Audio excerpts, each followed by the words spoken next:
So then we'll be looking at the RCZ. I have some work to do there.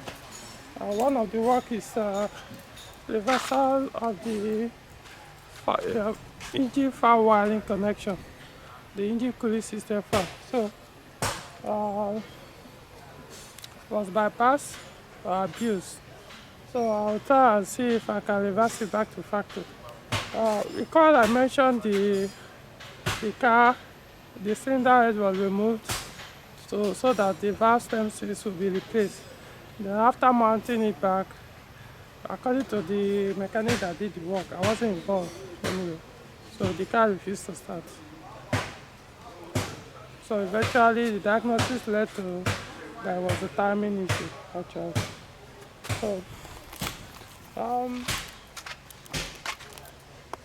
so what I'm going to do is to remove the part of the bumper. Basically to actually access the fan, this fan control module and the wiring connection. We obviously have to remove the bumper. But in this case we just pulled it out a little. So I can see this is the relay introduced to power the fan. I can see so many cut and join. I can see some so cut off completely. So I'll try and see. I believe I'll be able to reverse it anyway, but the only thing we'll not be able to conclude on if this thing is still good, which is the fan control module. So, but we only know after you've done the reversal back to factory, then we'll test it to know if it's good. Usually the low speed or the high speed tends to fail. If the high speed fails, the car will overheat when you put out AC. If the low speed fails, the car will not overheat, but the fan will be shouting anytime it comes up. Alright, so let's see. So I'm done with the reversal of the connection, as you can see. This is much neater now. Though see virtually arranging the wires there now, so I will look up. So this is the relay. So I removed it with the, and then so what's remaining now is to test the connection and see how it works. Alright. Okay, so I've done the setup. You can see the ignition is on. Connected the thing direct to look at the ignition. So let's pass the fan, both the low speed and the high speed. So let's start with the low speed. This is the low speed.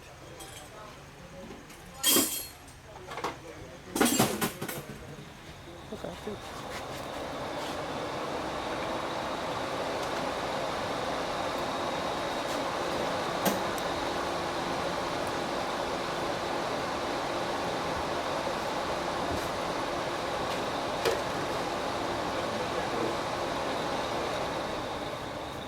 So this is the low speed, which has concluded. So let's try the high speed. This is the high speed chopper.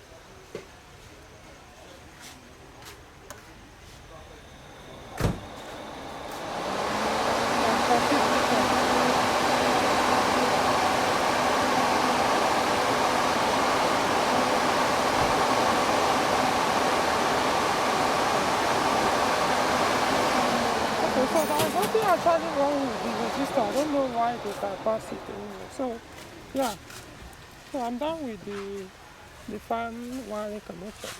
You never been the tape, huh? Oh, okay. Alright, so I think we are done with the reversal of the fan wiring connection. Then I also checked the engine ECU. I think there's a fault there. According to the mechanic working on the car, said there's a check engine light, and it appears whenever the check engine light comes off, there will be power loss. So find out most likely is turbo related. So we'll find out what's going on. Please. However, I will point out for the fan, they've changed that fan. So they changed the fan, and the fan they put there is not for turbocharged engine. I think the fan they put there is either 206 fan or 307 fan for 1.6 liter engine or something like that. So I recommend to the owner of the car I've also informed the mechanic. So you need to go and look for turbocharged fan, which you get most likely from a 308 with turbocharged engine. Or swapping. Even though they all have the same design, not identical, but they can fit in that same space, but they are not the same. The capacity are not the same. With this one, I'm not saying it will overheat, but because the capacity is not that high, so you may not be able to give it adequate cooling. So you may have to change that fan and put the proper one.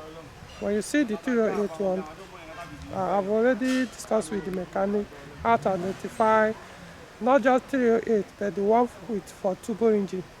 The motor behind the blade is usually bigger, and when you test it off the vehicle, you can tell the difference, the speed at which it blew. You guys can hear that fan I put in my 505 ST, which is from 508 turbo engine. You can tell that's how it's supposed to be. Alright, so that's it. We'll continue with other diagnosis. Let me even show you guys.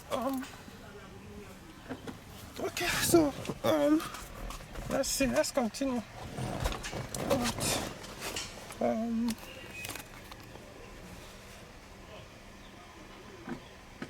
So let's see the fault code.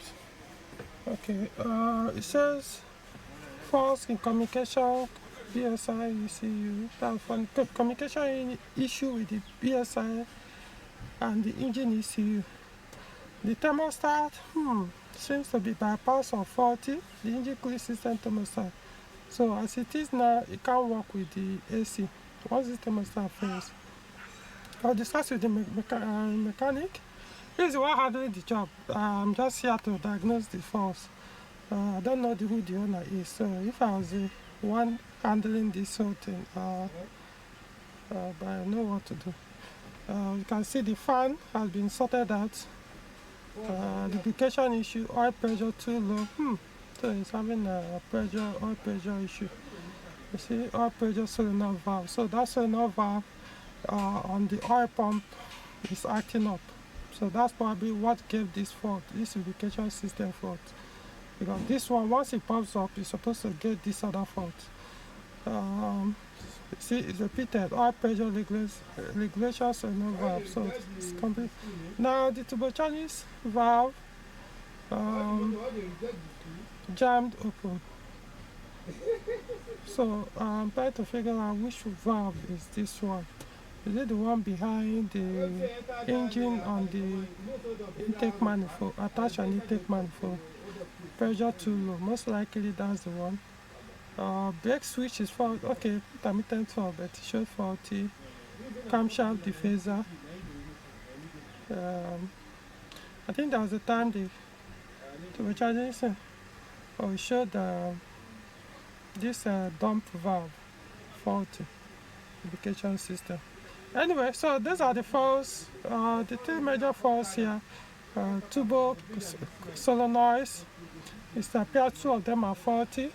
Lubrication issue, the oil solenoid valve or VVT solenoid attached on the oil pump is faulty. The thermostat is also faulty. Alright, so that will bring you to the end of the video. So I'll just interpret the fault to the mechanic that's handling the work. We'll take it from there. Like I said, it's a different thing if I'm the one handling this work. I'll be the one to talk to the owner and do my recommendation. But in this case, I don't even know who the owner is. So I'll just recommend to the mechanic what to do. Alright, so that's all I can say. So like the video, subscribe to the channel. I'll see you in the next one.